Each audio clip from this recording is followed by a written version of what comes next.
കൊന്നിച്ചോ മീനസാൻ welcome back to another video. ഞാൻ നിങ്ങളുടെ സ്വന്തം എക്സ്ട്രാ കോമിക്. സോ നമ്മൾ ഇന്ന് നോക്കാൻ പോകുന്നത് നമ്മുടെ beginning after the season 3 episode 20 Malayalam manhwa explanation ആണ്. സോ വീഡിയോയിലേക്ക് കിടക്കുന്നതിന് മുമ്പ് നമുക്ക് ഒരാൾക്ക് സ്പെഷ്യൽ ആയിട്ടൊരു താങ്ക്സ് പറയാനുണ്ട്. അത് മറ്റാരുമല്ല, നമ്മുടെ വൈപ്പർ കിങ് ഗെയിമിംഗ് ബ്രോ ആണ്. പുള്ളിക്കാരൻ നമുക്ക് ഇന്നലെ സൂപ്പർ താങ്ക്സ് ചെയ്തിരുന്നു. So wiper bro, really thanks for your support കേട്ടോ.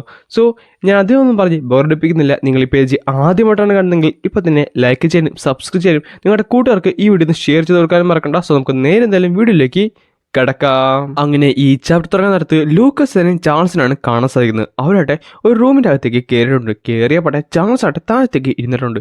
ഈ സമയത്ത് ലൂക്കസ് ചോദിക്കുന്നുണ്ട്, അല്ല നീ ഇതെന്ത് കോപ്പം ചെയ്യുവാണ്? പെട്ടെന്നായിരുന്നു ഒരു ശബ്ദം കേൾക്കുന്നത്, വെൽക്കം. ഇത് കേട്ടപ്പോൾ തന്നെ ചാൾസ് തൻ്റെ തല താഴത്തേക്ക് കുത്തി. അവൻ പറയുന്നുണ്ട്, ഞങ്ങളുടെ മീറ്റിങ്ങിലേക്ക് സ്വാഗതം. ആ ടൈമിൽ തന്നെ അവൻ പറയും ചെയ്യും, ലോഡ്, താങ്കൾ പറഞ്ഞതുപോലെ തന്നെ ഞാൻ ലൂക്കസിനെ ഇവിടേക്ക് കൊണ്ടുവന്നിട്ടുണ്ട്. സോ ഇതാണല്ലേ ഫേമസ് ആയിട്ടുള്ള ആ ഒരു ലൂക്കസ്. നീ എന്തായാലും എൻ്റെ ഈ ചെറിയൊരു ഗിൽഡിൽ ചേരുന്നോ? ആര് പറഞ്ഞു നിൻ്റെ കൂടെ ചേരുമെന്ന്? ചാൾസ് എന്താ ഇൻട്രസ്റ്റിംഗ് ആയിട്ടുള്ള സാധനം കാണിക്കാമെന്ന് പറഞ്ഞപ്പോൾ ഞാനൊന്ന് വന്ന് നോക്കിയതാണ്. പക്ഷേ ഇത് വലിയ ഗുണമൊന്നുമില്ലല്ലോ. അതുമല്ല, നിന്നെ കണ്ടിട്ടൊരു സ്റ്റുഡൻ്റായിട്ട് തോന്നുന്നില്ല. നീ എന്താ ഇവിടുത്തെ പ്രൊഫസർ വല്ലാണ്? ടാ നായേ, നിനക്ക് എത്ര ധൈര്യം ഉണ്ടോ അങ്ങനെ സംസാരിക്കുന്നത്? എന്താടാ നായെന്നോ? ആ ടൈമിൽ തന്നെ പെട്ടെന്ന് അവൻ പറഞ്ഞിട്ടുണ്ട്, നിർത്ത്. അടുത്ത സെക്കൻഡിൽ തന്നെ ആ ഇച്ചിരി മുമ്പ് സംസാരിച്ചവനുണ്ട്, അവൻ നിന്ന് കത്തിക്കരിയാൻ തുടങ്ങും. എന്നിട്ട് പറയും ചെയ്യും, നമുക്കിവിടെ ഒരു ഗസ്റ്റ് വന്നിട്ടുണ്ട്, അവനോട് ഇങ്ങനെയല്ല സംസാരിക്കേണ്ടത്. ഈ സമയത്ത് അവൻ പറയും ചെയ്യും, എന്നോട് ക്ഷമിക്കൂ, ഞാൻ ഇനി ഒരിക്കലും ചെയ്യില്ലെന്ന് പറഞ്ഞിട്ട് കിടന്ന് കാണുന്നുണ്ട്. ഈ ടൈമിൽ തന്നെ ലൂക്കസ് പറയുന്നുണ്ട്, ഞാനാണെങ്കിലും അങ്ങനെ തന്നെ ചെയ്യത്തുള്ളൂ. പക്ഷേ ആ ഒരു സ്പെല്ല് എനിക്ക് അവൻ്റെ മാന സെൻസ് ചെയ്യാൻ പോലും സാധിക്കുന്നില്ല. അവൻ എന്തുമാത്രം ലെവലിലായിരിക്കും ഇപ്പോൾ ഉള്ളത്. ആ ടൈമിൽ ലൂക്കസ് പറയുന്നുണ്ട്, ഞാൻ നിൻ്റെ ഈ കളി ചേരണമെന്നുണ്ടെങ്കിൽ എനിക്ക് കുറച്ചുകൂടെ ഇൻഫോർമേഷൻ വേണം. സോ നീ എന്താണ് അക്കംപ്ലിഷ് ചെയ്യാൻ നോക്കുന്നത്? നിനക്ക് എന്തിനാണ് എന്നെ ആവശ്യം? ഈ ഗ്രൂപ്പിൻ്റെ അടിസ്ഥാനമായിട്ടുള്ള യോഗ്യത എന്താണ്? അതെല്ലാം നീ തന്നെ ഒന്ന് പറ. ഓ അങ്ങനെയാണോ? അങ്ങനെയാണെന്നുണ്ടെങ്കിൽ എല്ലാം ഞാൻ തരാം. സിമ്പിളായിട്ട് പറയുകയാണെങ്കിൽ ഈ അക്കാഡമിയിലെ സ്റ്റുഡൻസിനൊക്കെ ഡ്രഗ് കൊടുക്കുന്നത് അത് ഞാനാണ്. പക്ഷേ അത് മാത്രമല്ല, എനിക്ക് ഈ അക്കാഡമിനെ പറ്റി കുറച്ച് വലിയ പ്ലാൻസ് ഒക്കെ ഉണ്ട്. എന്നാൽ കറൻ്റ്ലി എനിക്കത് എക്സിക്യൂട്ട് ചെയ്യാൻ സാധിക്കത്തില്ല. അതിനായിട്ട് എനിക്ക് നല്ല കേപ്പബിളുള്ള മേജസ് വേണം. അങ്ങനെയാണ് ഞാൻ നിന്നെ തേടി വന്നത്. നീ എന്തായാലും അത്യാവശ്യം നല്ല കൂട്ടം തന്നെയാണ്. അത് മാത്രമല്ല, നിനക്ക് അത്യാവശ്യം നല്ല കാലിബറും ഉണ്ട്. അതുകൊണ്ടാണ് നീ കുറച്ച് എക്സെപ്ഷനായിട്ട് എനിക്ക് തോന്നുന്നത് നമ്മൾ രണ്ടും ഒരുമിച്ച് നിന്ന് കഴിഞ്ഞാൽ അതെന്തായാലും നിനക്കും എനിക്കും ഒരേപോലെ ഉപകാരപ്പെടും. അത് കൊള്ളാം. ആ അക്കാഡമി എൻ്റെ കാൽ കീഴിലാണുള്ളത്. അതെല്ലാം ബഗ്സും മാത്രമാണ്. അവരെ പോലുള്ള ലോ ക്ലാസ് അഡ്വഞ്ചേഴ്സ് ഒന്നും എന്നെ വെച്ച് കമ്പയർ പോലും ചെയ്യാൻ സാധിക്കത്തില്ല. പിന്നെ ഈ കാണുന്ന നാകളിലൂടെ നിൽക്കാനായിട്ട് എന്നെ കൊണ്ട് പറ്റത്തൊന്നുമില്ല. അത് മാത്രമല്ല, എനിക്ക് താഴത്തേക്ക് ഇറങ്ങി വരേണ്ട കാര്യവുമില്ല നിന്റെ കീഴിൽ നിൽക്കാനായിട്ട്. അപ്പോൾ റൂമേഴ്സ് ശരിയാണ്, നീ ഒരു പ്രൈഡായിട്ടുള്ള മേജാണ്. പക്ഷെ പറഞ്ഞിട്ട് കാര്യമില്ല, ഒരു ലോ ക്ലാസ് ആയിട്ടുള്ള കൂട്ടുകാരനില്ലേ നിനക്ക്? എന്തുവായിരുന്നു എൻ്റെ പേര്? ആർത്തർ എന്നോ? അവൻ നിന്നെ പ്രൂവ് ചെയ്ത് കാണിച്ചതല്ലേ? നീ എന്തുവാടാ പറഞ്ഞത്?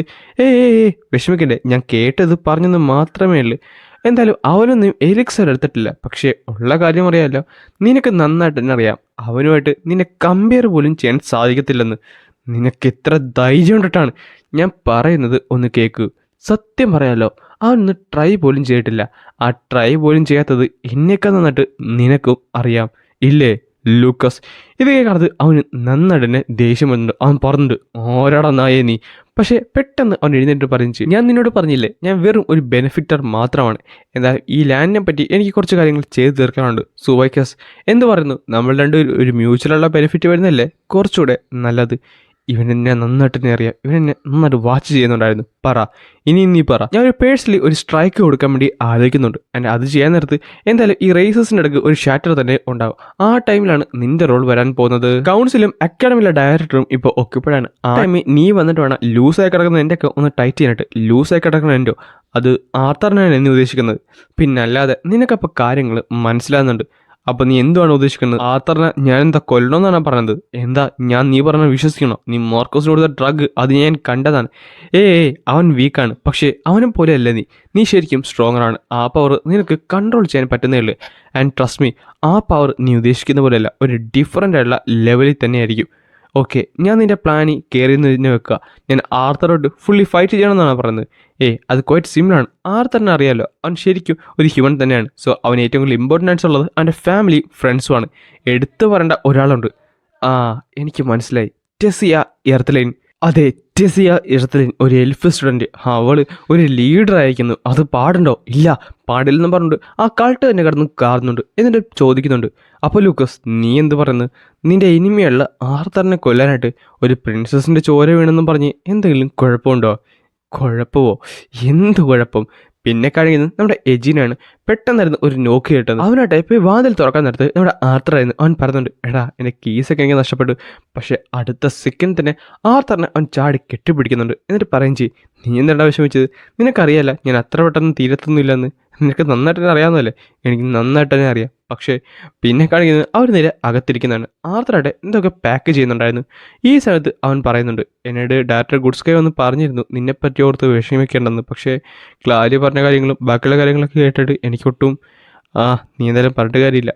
അല്ല, അവരെല്ലാവരും ഓക്കെ അല്ലേ? അവരെല്ലാവരും ഓക്കെയാണ്. ക്ലാരിയും കർട്ടസും ഇന്നാണ് പുറത്തിറങ്ങിയത്. ടെസിയോ പുള്ളിക്കാരി ഇപ്പോൾ ഗ്രാൻഡ് ഫാദറിൻ്റെ കൂടെ ആ ഒരു ട്രെയിനിങ് റൂമിലാണ്. ട്രെയിനിങ് റൂമിലോ? അതെന്ത് പറ്റി?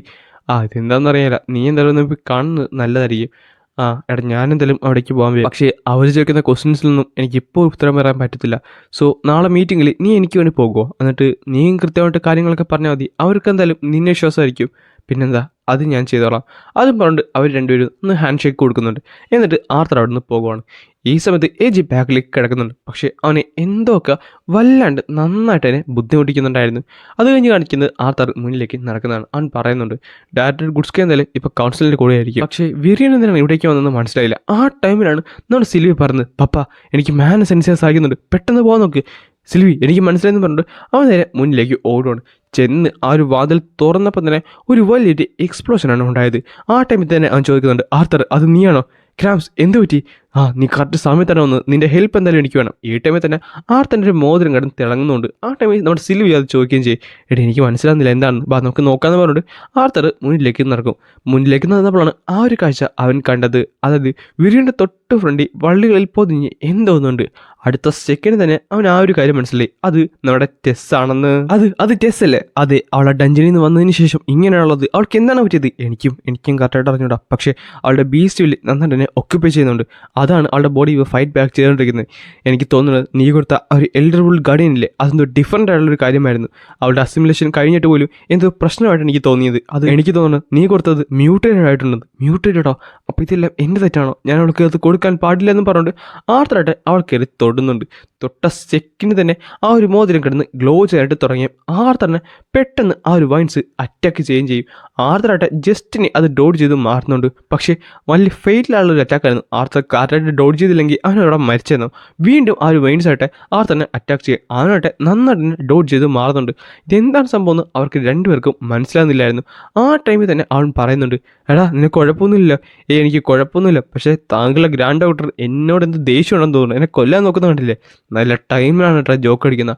ഈ ടൈമിൽ തന്നെ ആ ഒരു അറ്റാക്കൊക്കെ അവനെ കൊല്ലാനായിട്ട് വരും. പക്ഷേ അവൻ അറ്റാക്ക് കറക്റ്റ് സമയത്ത് തന്നെ നിന്റെ എർത്ത് മാജിക് യൂസ് ചെയ്ത് ഡിഫെൻഡ് ചെയ്ത് ബാക്കിലേക്ക് ചാടുന്നുണ്ട്.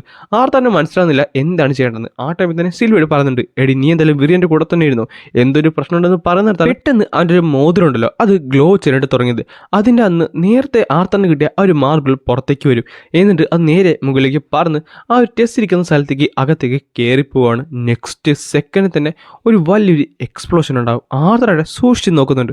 നോക്കുന്നിടത്ത് ടെസ്റ്റിനെയും കാണാം, അതേപോലെ ആ ഒരു മാർബിളും കാണാൻ സാധിക്കും. ആ ഒരു മാർബിളാട്ടെ പതുക്കെ അവളുടെ ശരീരത്തിൻ്റെ അകത്തേക്ക് കയറി അവൾ വീണ്ടും പഴയ പോലെ ആകുകയും ചെയ്യും. പെട്ടെന്ന് ആർത്തർ നേരെ ചാടി അവൻ്റെ ഡയമെൻഷൻ റിങ്ങിൻ്റെ അന്ന് ഒരു പുതപ്പ് എടുത്ത് അവളെയും പുതച്ചുകൊണ്ട് നേരെ താഴത്തേക്ക് കൊണ്ടുവരുന്നുണ്ട്. ഈ സമയത്ത് തന്നെ വെറിയനുമായിട്ട് പറയുന്നത്, എനിക്ക് അറിഞ്ഞൂടാ ഇവൻ എന്തുവാണ് ചെയ്തതെന്ന്. പക്ഷേ ഇവനെന്തായാലും അവളെ രക്ഷിച്ചു. ആ ടൈമിൽ തന്നെ ടെസ്സിൻ്റെ ബോധം വരികയും ചെയ്യും. അവൾ ചോദിക്കുന്നുണ്ട്, അല്ല ഞാനെന്താണ് ഇവിടെ കിടക്കുന്നത്? അതൊക്കെ കണ്ണ് തുറക്കാൻ നേരത്ത് ഫുള്ള് മങ്ങി കിടക്കുമായിരുന്നു. അവളാട്ടെ ഒന്നുകൂടെ ശ്രദ്ധിച്ച് നോക്കിയപ്പോൾ അത് നമ്മുടെ ആർത്തറും അതേ വിറിയനുമായിരുന്നു.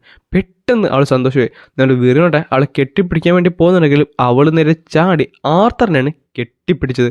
പുള്ളിക്കന്നെ എന്ത് പറയണമെന്നറിയാൻ മേലല്ല അവിടെ സ്റ്റക്കായിപ്പോയി. എൻ്റെ ഗ്രാൻഡ് ഡോട്ടർ നിനക്ക് വഴിതെറ്റി പോയില്ലല്ലോ ആർത്തർ, നീ ജീവനോടെ ഉണ്ടല്ലേ? ആ ടൈമിൽ അവൻ പറയും ചെയ്യും, പിന്നെ അല്ലാതെ നീ എന്തോ വിചാരിച്ചത്?